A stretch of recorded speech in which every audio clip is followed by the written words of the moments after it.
मेरा नाम डॉक्टर अब्बास है। मैं रहीम मुबारक पॉलीक्लिनिक के बिहाफ पे मालूमाती वीडियोस बनाता हूँ। जैसा कि मैंने प्रॉमिस किया था पिछली वीडियो में कि मैं आपको नई वीडियो में एक प्रिस्क्रिप्शन पैड कैसे बनाते हैं, उसके अंदर लिखना क्या है, इसके ऊपर मैं वीडियो बनाऊंगा। तो लेट्स स्टार्ट। अच्छा, उसके लिए पहले पहले आप अपने माइंड में ये रखें कि आपने पैड कौन सा बनवाना है। कलर्ड पैड बनवाना है, ब्लैक एंड वाइट पैड बनवाना है, A4 फुल साइज का A4 जो पेपर होता है उसका बनवाना है, A4 हाफ साइज का बनवाना है। ठीक है, ये अपने माइंड में रख लीजिएगा और अपने बजट के हिसाब से इसको डिसाइड कर लीजिएगा। ठीक है, ये जो मैंने स्ट्रक्चर बनाया हुआ है ये जो है ना A4 फुल साइज जो होता है उसका बनाया हुआ है। आप अगर A4 हाफ का बनवाना चाहते हैं तो उसमें चीज़ों को थोड़ा बहुत स्क्वीज कर सकते हैं आप। ठीक है, लेकिन ऑलमोस्ट स्ट्रक्चर यही होना चाहिए। लेकिन ये कोई हार्ड एंड फास्ट रूल नहीं है कि यही होना चाहिए स्ट्रक्चर। लेकिन इसमें जो मैंने आप लोगों को चीज़ें बताने की कोशिश की है कि आप एक तो यानी जो डिजीजेज हैं, क्रोनिक डिजीजेज कौन सी हैं, एलर्जी किन चीज़ों से है, यानी आपको पेशेंट का पूरा बायोडाटा उसके अंदर आ जाए ताकि आपको प्रिस्क्राइब करने में चीज़ों को आसानी हो कि जी ये वाली ड्रग मैंने देखनी है, ये वाली ड्रग ऑलरेडी ले रहा है वो। ठीक है, तो इन चीज़ों का आइडिया करके आप आगे की प्रिस्क्रिप्शन उसको लिख सकते हैं।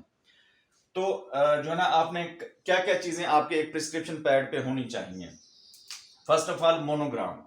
ठीक है, मोनोग्राम एक ऐसी चीज है जिससे आप पहचान होती है आपकी, आप पहचाने जाते हैं, आपकी क्लिनिक या हॉस्पिटल जो भी है पहचाना जाएगा जिससे, यानी कि उसमें आप मोनोग्राम में कोई, यानी कि अपने क्लिनिक के भी एब्रीवेशंस भी लिख सकते हैं, उसमें कोई चांद का निशान भी बना सकते हैं क्योंकि ये जो है ना मुस्लिम कंट्रीज में हेल्थ की यही एक अलामत होती है।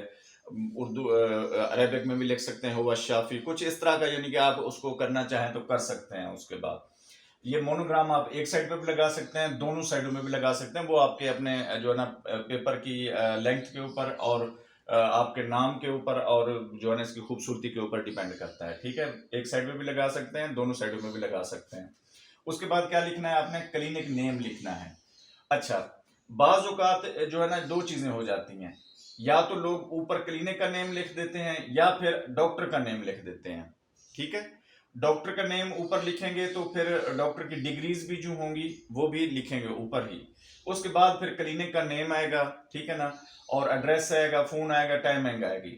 लेकिन अगर आप डॉक्टर नहीं है, आप सिर्फ जो है ना करना चाह रहे हैं, इन्वेस्ट करना चाह रहे हैं, तो फिर आप अपने क्लिनिक को ऊपर रखेंगे।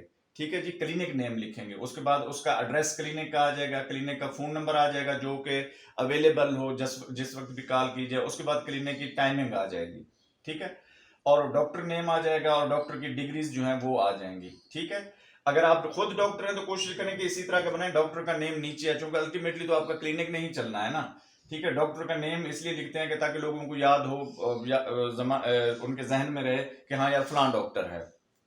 ठीक है, डॉक्टर की डिग्री लिखनी है, आपने MBBS किया हुआ है जो है ना, उसके बाद DCH किया हुआ है, MPhil किया हुआ है, जो कुछ भी किया हुआ है उसमें वो आप लिख सकते हैं इसके अंदर। उसके बाद आपने क्या लिखना है, पेशेंट का नाम लिखना है। ठीक है, एज लिखनी है, उसका जेंडर लिखना है, ठीक है, और डेट लिखनी है। ठीक है, ये पेशेंट का बायोडाटा आ गया आपके पास। ठीक है, उसके बाद आपने 3 कॉलम्स बनाने हैं प्रिस्क्रिप्शन पैड के। ठीक है, एक राइट साइड पे, एक लेफ्ट साइड पे और एक बड़ा कॉलम दरमियान में, बॉडी जिसको कहते हैं, वो आपने बनाना है। ठीक है, एक जो लेफ्ट साइड पे आपके कॉलम आएगा उसमें आपने लिखना है प्रेजेंटिंग कंप्लेंट क्या है पेशेंट की। ठीक है ना, वो आपके जो है ना 1 बाय 1 जो पहले यानी कि बताता जाए, या क्रॉनिकल ऑर्डर में लिखते हैं उसको कि पहले क्या हुआ था, उसके बाद क्या हुआ, उसके बाद क्या हुआ, ये इस तरह इसके अंदर मेंशन करते जाएंगे आप। ठीक है, उसके बाद आप क्या करेंगे कि उसका फिजिकल एग्जामिनेशन उसका स्टार्ट कर देंगे। ठीक है, फिजिकल एग्जामिनेशन में BP लिया आपने, वो भी मेंशन कर दिया आगे, जो है ना पल्स ली वो भी मेंशन कर दी। अगर पल्स ऑक्सीमीटर से आप ऑक्सीजन चेक करते हैं तो वो भी मेंशन कर दीजिएगा कितने % है। टेम्परेचर आप उसका चेक करते हैं वो भी कर दीजिएगा, और रेस्पिरेटरी रेट का भी कर दीजिएगा उसके अंदर मेंशन कि जी इतना है इसका। अब जब राइट साइड पे आते हैं तो उसकी क्रॉनिक डिजीजेस जो है वो आपने लिखनी है। Non case of diabetes mellitus, non case of arthritis, non case of hypertension, non case of cardiovascular disease. ठीक है ना, और आगे फिर मेंशन कर देना कंट्रोल्ड है या अनकंट्रोल्ड है, ये भी जरूर मेंशन कर दीजिएगा। उसके बाद आ जाता है नॉन एलर्जिक, यानी कि किसी ड्रग से एलर्जी है उसको, ये वाला पोर्शन आप लोगों ने जरूर फिल करना है। ठीक है, और इसको लिखिएगा भी जरूर अपने पैड में ताकि आपको आइडिया हो कि जी मेरा पेशेंट इस ड्रग से एलर्जिक है। ठीक है, ताकि आपको फिर प्रिस्क्रिप्शन लिखने में आसानी हो। उस ड्रग को आप अवॉइड कर सकें। अदरवाइज आप वही ड्रग लिख देंगे, उससे एलर्जी हो जाएगी, आपका पेशेंट भी खराब होगा और खुदा ना खास्ता उसके लिए हैजर्डियस भी हो सकता है वो। तो जो है ना पोर्शन को आपने जरूर लिखना है, किस चीज से वो अलर्जिक है। ठीक है, उसके बाद आ जाती है मेन बॉडी। मेन बॉडी के अंदर आपने ट्रीटमेंट लिखनी है और ट्रीटमेंट का मेथड लिखना है कि कैसे कैसे इसको यूज करना है। ठीक है, वो सारा जो है ना आपने लिखना है। अच्छा, ये मैंने एक स्टेथोस्कोप सा बनाने की कोशिश की है और ऊपर लिखा हुआ नॉट वैलिड फॉर कोर्ट, नीचे लिखा हुआ है प्रोविजनल प्रिस्क्रिप्शन। आप लोग यही सोच रहे होंगे अगर ये चीजें लिख देंगे तो हम प्रिस्क्रिप्शन कहाँ पे लिखेंगे। भाई करना ये है कि इसको बिल्कुल ही ब्लर कर देना है आपने। ठीक है, ब्लर करके ऐसे यानी कि हल्का सा पढ़ा जाए लेकिन आपकी उससे राइटिंग डिस्टर्ब ना हो रही हो जो आपने प्रिस्क्रिप्शन लिखी हुई है। ठीक है, वो आपका डिजाइनर जो होगा वो आपको जो है ना बना के दे देगा। अच्छा, इसमें क्या लिखना है आपने, एक तो लिखना है प्रोविजनल प्रिस्क्रिप्शन, ठीक है, और नॉट वैलिड फॉर कोर्ट। इससे क्या होगा कि इससे आप अपनी खाल सेव कर लेंगे। यानी कोई पेशेंट आपकी प्रिस्क्रिप्शन लेके कोई प्रॉब्लम होता है, कोर्ट में चला जाता है, तो आप कहेंगे जी मैंने तो लिखा हुआ नॉट वैलिड फॉर कोर्ट और प्रोविजनल प्रिस्क्रिप्शन दी है मैंने, इसको परमानेंट प्रिस्क्रिप्शन थोड़ी दी है, वो तो जो पेशेंट एडमिट होते हैं उनके लिए होती है।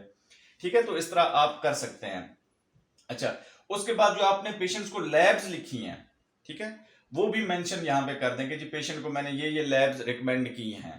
ठीक है, वो जब फार्मेसी पे जाएगा या आपका जो भी ऑफिस बॉय होगा वो उसको देखेगा तो वो पूछेगा उससे जी ये लैब्स करानी है। अगर आपने कलेक्शन सेंटर बनाया हुआ है तो वो आप वहां से सैंपल ले सकते हैं।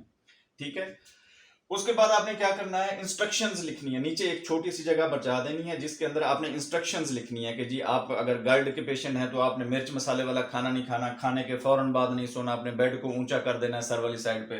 तो ये ऐसी प्रिस्क्रिप्शन है। डायबिटिक पेशेंट है तो उसको बता देना है कि जी मीठे से परहेज करना है। हाइपरटेंसिव पेशेंट है तो नमक और चिकनाई से परहेज करना है। ठीक है, ये वाली आप इधर इंस्ट्रक्शंस लिख सकते हैं।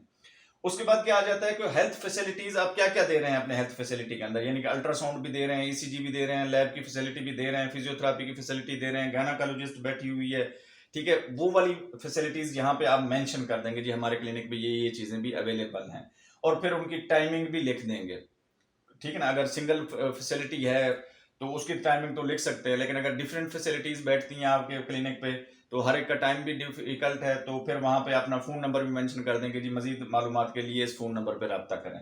ठीक है, ये सारी चीजें करके आप जो है ना अपने प्रिस्क्रिप्शन पैड को इस तरह जो है ना वो कर सकते हैं। इसमें मैं तो यही लिखता था, यानी कि इसी तरह का मेरा पैटर्न होता था कि उसमें एक तो पता चल जाता था कि जी मैंने लैब्स कौन सी लिखी थी पेशेंट्स को, और नीचे जो मैंने मेंशन किया हुआ होता था वो ये किया हुआ था कि जी नेक्स्ट विजिट पे पेशेंट ये वाली प्रिस्क्रिप्शन पैड को साथ लेके आए।